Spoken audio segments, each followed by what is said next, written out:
আমরা তো ভালো নাই।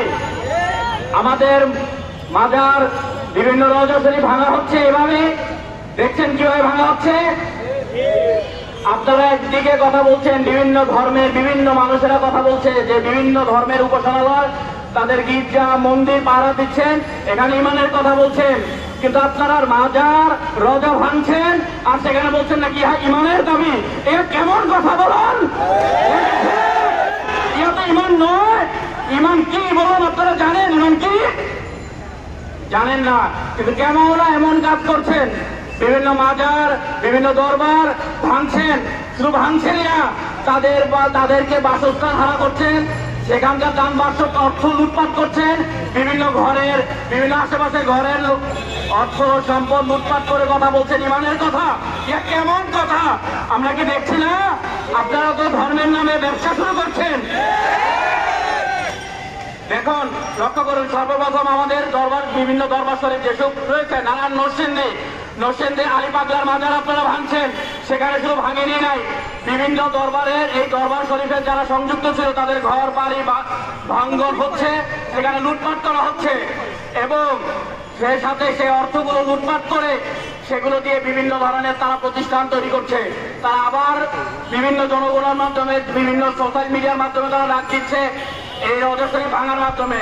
যেমন দেখা যাচ্ছে যে নরসিংদীর আরেকটা মাজার তারা ভাঙছে, তারপর হরিপুরে বিবি সকিনা 300 বছরের ঐতিহ্যবাহী মাজার, সেটা বাংলাদেশের প্রাচীন ইতিহাসের সাথে জড়িত, সে মাজার সমূহ তারা ভেঙে ফেলছে। যেটা দেখা যাচ্ছে যে বিভিন্নভাবে আমাদের দরবার শরীফগুলো যেমন রয়েছে, আমি সেখানে কিছু নাম বলি আপনাদেরকে, আপনারা শুনুন সেই নামগুলো। হযরত গরিব শাহ রহমতুল্লাহ আলাইহি মাজার, যেটা শিবপুর নরসিংদীতে রয়েছে, সেটা ভাঙছে। শুধু ভাঙেনি নাই, দেখা যাচ্ছে আক্কেল আলী শাহ মাজার নরসিংদীর, সেটা ভাঙছেন। কুমিল্লার আকসামে অবস্থিত কানপুর শাহ মাজার, এটা তো শুধু ভাঙছেই না, সেখানে 18 জন ঘরের মানুষকে 18টা ঘর তারা ভাঙচুর করছে। সে সাথে তাদের সম্পত্তি, তাদের অর্থ, তাদের রোজার টাকা এগুলো চুরি করে তারা নিয়ে যাচ্ছে। সেখানে 3 জন মানুষকে তারা হতাহত করেছে। আমরা দেখতে পাচ্ছি নারায়ণগঞ্জে অবস্থিত একজন পীরের দরবার, দেওয়ানবাগীর দরবার, বাবে জান্নাত সে দরবারের নাম। সেই দরবারে শুধুমাত্র তারা রাসূল সাল্লাল্লাহু আলাইহি সাল্লামের পবিত্র ঈদে মিলাদুন নবীর অনুষ্ঠান তারা করবে। সেই কেন রাসূলের জন্মদিন পালন করলো? কেন রাসূলকে এতগুলো মানুষকে মারা হলো? সেখানে মানুষের ভালোবাসা, রাসূলের প্রেম তাদেরকে নাম নাই। সেখানে দেখা যাচ্ছে আমাদের 14 জন মানুষকে আহত করেছে, 1 জন মানুষ ইন্তেকাল পর্যন্ত করেছে, সেখানে কোনো দাম নাই। মাননীয় ধর্ম উপদেষ্টা তিনি বলেছেন যে এগুলো আর হবে না, এসব সংগঠন আর বন্ধ করা হবে, বিভিন্ন মাজার শরীফের আন্দোলন ভাঙা এগুলো বন্ধ করা হবে, তিনি প্রতিকার করবে। কিন্তু কই ভাই প্রতিকার? কিছুদিন আগেও নরসিংদী নারায়ণগঞ্জে আরেকটা দরবার শরীফ তারা ভাঙলো, কোনো প্রতিকার নাই। তিনি শুধু বিবৃতি দিয়ে তারা শুধু বক্তৃতা প্রদান করছে, বক্তৃতা ছাড়া আর কিচ্ছু তাদের কাছে দেখা যাচ্ছে না। আমরা একটা সুনির্দিষ্ট প্রতিকার চাই। আমরা এর মাধ্যমে সারা দেশের তরিকতের লোকজনকে একত্রিত বলতে আসছি। তারা কি করছে? আরে ভাই, আপনি যে ঘরে বসে রয়েছেন, কালকে আপনার মসজিদে আপনার পীরের মাজার ভাঙবে, তখন কি করবেন? তখন কি একত্রিত হবেন না? হবেন, ঠিকই সেদিন হবেন। আপনারা তো দেখছেন, আপনারা শুধু চেয়ে দেখে যাবেন। রাসূলের জন্মদিন, রাসূলের প্রেম, রাসূলের বাংলাদেশ, এই বাংলাদেশে তারা বিভিন্ন লুটপাট করছে রাসূলের নামে, কিন্তু কই রাসূল তো এই শিক্ষা দেয় নাই।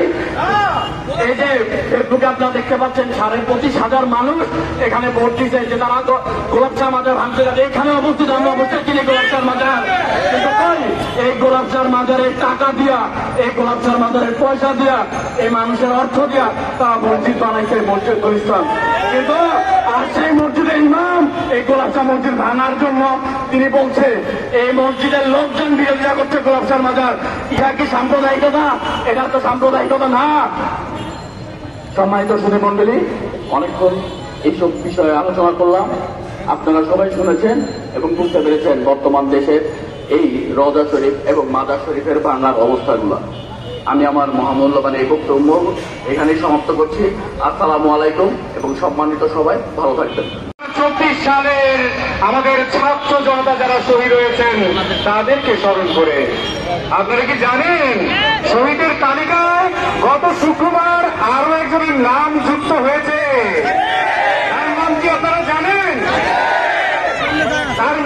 মোহাম্মদ জাকির, তার অপরাধ তিনি রাসূল প্রেমী, তিনি ওলি আল্লাহ প্রেমী, তিনি মাজারকে ভালোবাসেন, ওলি আল্লাহকে ভালোবাসেন, শাহজালালকে ভালোবাসেন, শাহ পরাণকে ভালোবাসেন।